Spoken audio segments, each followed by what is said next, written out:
Bakit? Ano na nga ba latest? Bakit mo ba nasabi kanina, Nelson, na kung ito'y aapila sa kataas-taas ang hukuman, baka mapasama pa, salit na mapabuti? Ay, dahil sa unang-una, mga kababayan, sila rin naman po kasi ang lumapastangan sa dangal ng mga maestradong ng Korte Suprema. Okay. Lalong-lalo na po noong impeachment ni Chief Justice Renato Corona. Ano bang partisipasyon ng Rappler ng mga panahon na yon? Eto ho, at ni Maria Ressa. Oo.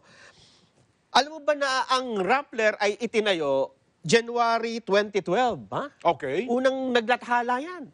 Alam mo ba kung anong kauna-unahan na mga naka-headline sa kanila? Okay. Ano ang mga nakalagay noon? Ay yung mga black propaganda laban kay Chief Justice Corona. So yun agad ang unang project nila. Oo. Mukhang naitayo ho yung Rappler para mag-project at na magamit sa propaganda laban kay Chief Justice Corona nung panahon na yon, Jen. At mukhang naging epektibo naman. Oo nga. Di ba? Oo. Dahil, bakit ngayon naman hindi magiging epektibo? Unang-una ay sunod-sunod Oo. na mga artikulo ang kanilang inilabas. Ang unang-una, kinwestiyon ho nila yung PhD na nakuha ni Chief Justice Corona. Ang title nila dyan, UST Breaks Rule for CJ Corona. Ito yung PhD, ha? Kayang doctorate. Oo. Lumabas na ito sa Inquirer, Tapos, pinablish din ng Rappler kinabukasan. Ang sabi ng UST, nagkakamali kayo dyan, hindi yung totoo. Ayun. Pumasok talaga si CJ. Pinabulaanan ng eskwelahan ng UST mismo. May rule, hindi binrek yung rule. Oo.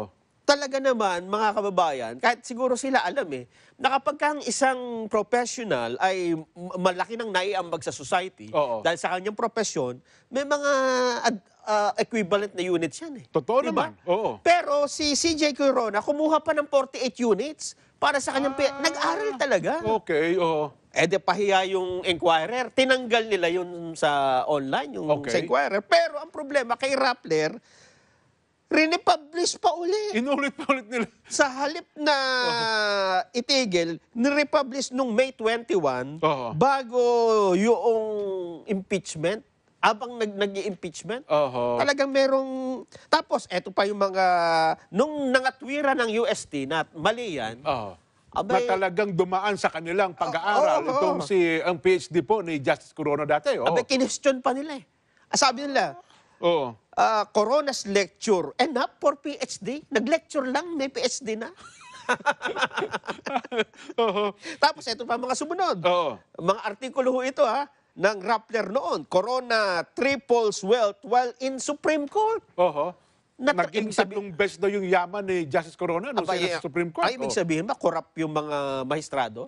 Kasi siya ang Chief Justice Papayagan ba nila na may isang corrupt? Parang ganun ang kanilang insinuasyon. Ganun ang mangyayari. Eto pa, number 4 na artikulo, Corona lied about academic honors. Nako, nagsinungaling daw doon sa kanyang mga academic honors. Eto pa, Ombudsman on Corona, certified liar. Nako. Sinungaling. Parang nakikita ko yung pattern nila kay Corona ay ginamit din nila kay Bongbong Marcos. Mga ganitong-ganito Yung academic, kinwestiyon. Yung wealth, kinwestiyon. Yung kanyang academic honors. Yung kanyang pagiging sinungaling. Di umano. Alam mo, parehong-pareho ng pattern, di ba? Ako, alam mo, sa obserbasyon ko, ginamit din nila, tinangka din nilang gamitin kay Pangulong Duterte yan Ay, oo, diba? Ganyan din. Pero hindi tumalab kasi mukhang napag-aralan din ang kampo ni Pangulong Duterte kung paano haharapin yung mga banat na yun. Ito pa ang problema, Jen. Noong nag-desisyon, di ba namatay na si Chief Justice Corona? Tama, Tapos, nung kumukuha, di ba, dapat ibibigay mo yung mga benefits. Abay, kinwestiyon pa ng Rappler. Bakit mo bibigyan ng benefits yan? Grabe, convicted yan sa impeachment. Samantalang lumilitaw pala sa rules ng Supreme Court na kahit na ang isang maestrado ay na-impeach,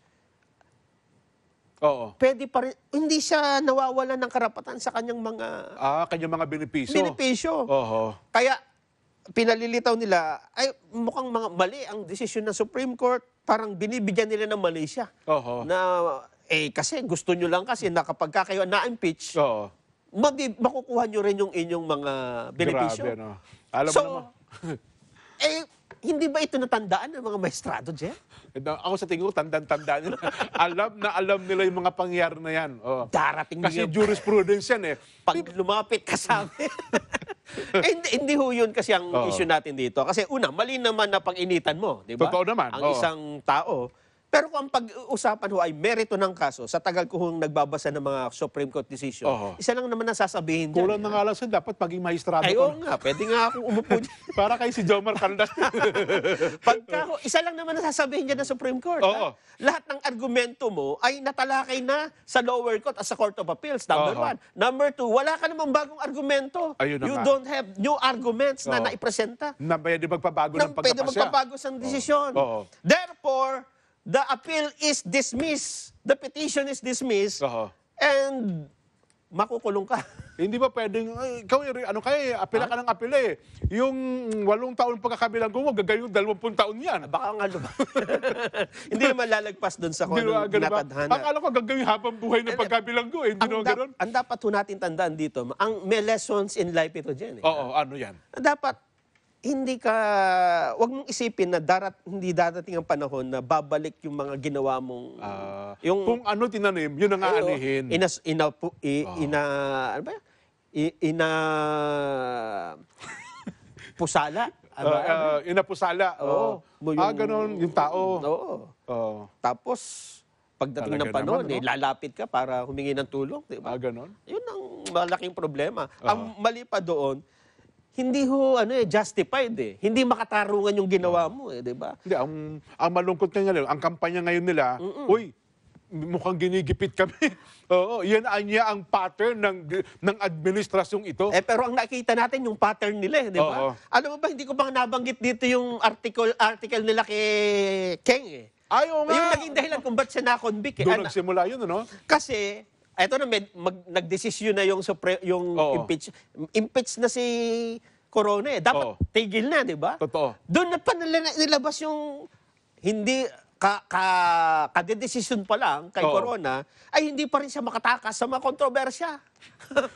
Dahil gumagamit daw siya ng SUV Oo. na pagmamayari ng isang negosyanteng questionable. Si Ginoong Keng nga yun. At ano? tapos nilagay na doon na si Keng ay mayroong involved sa murder case, Naku po. involved sa drug smuggling. Oo. Ikaw ba naman hindi? Oo. Hindi ka ba naman